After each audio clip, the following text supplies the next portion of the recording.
तर काय म्हणता बे पोट्ट्यो, आपल्या पहिल्या ब्लॉग मध्ये तुमच्या सगळ्यांचं स्वागत आहे. आमचा अचानकपणे घाटंजीच्या यात्रेला जायचा झालता प्लॅन. मग काय लावली ना गाडीला चाबी. लखन्या म्हणे गाडी आज तेरा भाई चलाएंगा. तुम्ही सांगा लखन्या गाडी चालवत आहे का विमान चालवत आहे. मग काय मागचं टकलं म्हणे लखन्याला घे म्हणे आपला व्हिडिओ. म्हटलं घे बा म्हटलं. मग लखन्या व्हिडिओ आपला थोडुसे समोर गेल्यावर अचानकपणे तीन भालू आमच्या अंगावर येऊन पडले. मरता मरता आम्ही वाचलो. याच खुशीवर आम्ही सगळ्यांना घेतला मग एक वेळा चाय. थोडं समोर आलो मग भेटलं ना आम्हाला झेब्रा क्रॉसिंग. गावात होतं झेब्रा क्रॉसिंग पण झेब्रे काय दूर पर्यंत दिसत नव्हते.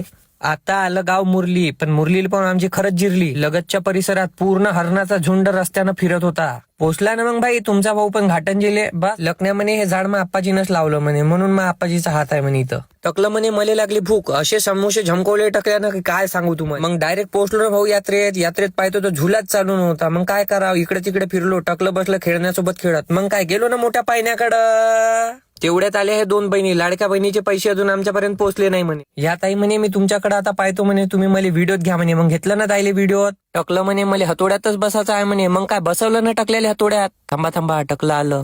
बशीन का रे टकल्या डबल भोकात आता मी बसतच नाही.